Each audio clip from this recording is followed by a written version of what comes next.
So I just finished watching Nabil Elderkin's directorial, well, not debut, because he directed a documentary in 2010 called Bouncing Cats, as well as another feature which I forgot the name of, but Gully was directed in 2019 and was just now released, and I believe firmly that COVID was the main responsible culprit for why the movie was delayed or maybe just got on the shelf suddenly. The trailer was released in May and was released on, what's today? Tuesday? Was released, I believe, today on streaming services such as Amazon, YouTube, Vudu, and it was released in theaters on Friday on the 4th, and tells the story of three teens played by Calvin Harrison Jr., Jacob Latimore, and Charlie Plummer, who played Jesse, Calvin, and Nikki, who have very, very dramatic and horrible childhoods. At least one of them. I'm not sure about one of them, maybe Calvin, just because I don't remember much about what he really went through. He has some sort of condition which he's prone to violent outbursts and things like that. His father's not in his life. Well, actually, no. His father was in his life. He told him that if he wanted something, he really had to go and strive for it. Except, the film has a very interesting way of giving us our backstory for these characters. It's mainly told in flashbacks for pretty much the whole film. And I would say the best character in the movie, by far, in my opinion, is Jesse, played by Calvin Harrison Jr. It's just a movie about how they navigate life. They're not going to school.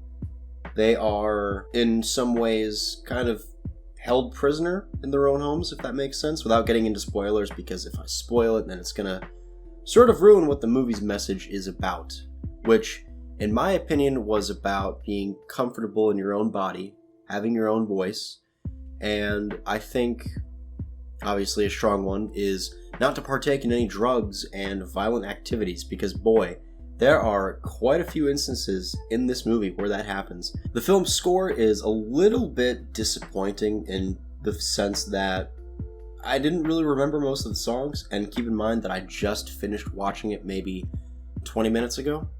Travis Scott makes a cameo in the film as, I think his name is Derek, at a video store, and it was kind of meh. Nothing, it didn't really impact the plot at all. It just kind of gave us a cameo, and that was it. We never see the character again, but I guess that's the point of a cameo, so I really shouldn't be complaining about that. Now, one of the characters I had some issues with that didn't really get too fleshed out, well, two. Terence Howard, he was a homeless religious nut, essentially, and I don't understand what he added to the plot, aside random bits of just exposition about God, and some political messages, which I think the director just did as a sort of self-reflection of what's going on in the world today.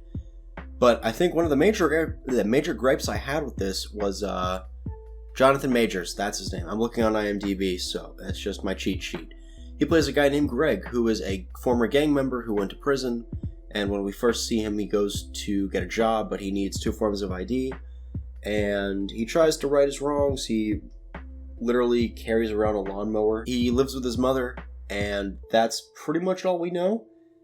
I'm not too sure what else you could have given that character. The movie's runtime itself is about an hour and 24 minutes, so it's a very specific time to build up all these characters, mainly the 3 ones.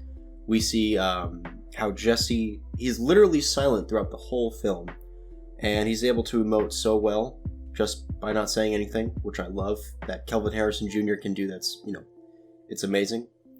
His character, without getting into spoilers, is, in my personal opinion, a message about how you need to use your voice in order to voice your opinions, voice your concerns, voice anything that you find disturbing or wrong in any situation. Because the end scene of this movie just spoke volumes to me. Alright? Now, Nikki, Charlie Plummer's character, he had a dad who was a racist and who had, let's just say, anger management issues. So, he had a very rocky childhood. I believe his father, in the flashback, kills a guy or just wounds him. I'm not really sure. And then we have Calvin, who is one of the more interesting characters because his whole motivation is literally to go to Venus. And I was a little confused as to why that's the case, but it turns out he has this sort of delusion that Venus is the be-all, end-all destinations. That's just what I gathered from it. I'm going to have to watch it again just to more so absorb the message, or what his character really wanted. He has a skateboard called Bruiser, and there's a very interesting scene where he has to... no, you know what? I'm not going to spoil it. I really don't want to spoil much of this film because I think it's a very interesting, independent art house movie, whatever you really want to call it. And if you haven't seen any of what these three actors are capable of, I think the first time I saw Jacob Latimore was in Slight, which came out about 4 years ago, in 2017, in which he was a magician by day, and by night he was a drug dealer / discount magnetic powered man, if that makes sense. I liked it. It was great. His first film, which I actually picked up quite a bit of movies, which I'm going to show off when the rest of them actually show up at some point in some time. Vanishing on 7th Street, I don't remember who directed it. It came out in 2010, and it starred Hayden Christensen and I believe Zoe Saldana, but I could be very wrong about that. Nope, it was Thandie Newton, apparently. And apparently John Leguizamo. I haven't seen the film since maybe 2016, I'd say, so my memory's kind of jumbled. Jacob Latimore, I believe he was in Detroit, which was also in 2017, and I forgot who directed that, but I really enjoyed that film for the more so tense moments. Will Poultier, hence the guy with the eyebrows. Yes, you can literally check that on Google, and his face pulls up. It's really weird. But last but not least, we have Kelvin Harrison Jr. I've talked about him multiple times. He was in Waves. He was in It Comes at Night. He has been in Loose. He was in, most recently, Monster, which I didn't feel was as strong as his other performances. But that's just me because it hits some plot points. It's a very similar film that I'm going to review a little bit later.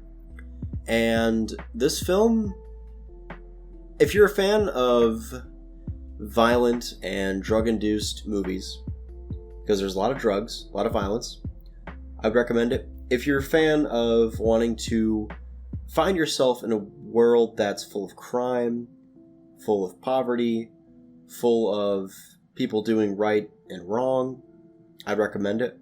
I think in general I'd recommend it. I don't know why I set those bars, but I think a lot of people might not like it because maybe the trailer promises something else. But I enjoyed it for what it was, and I think you might enjoy it too.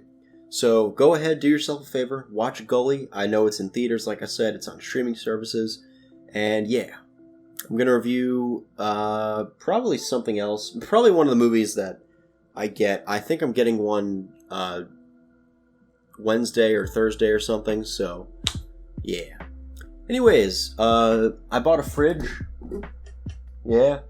I don't know how well you guys can actually see it, but it's pretty good. So, with that being said, thank you guys for watching, and I will catch you guys later.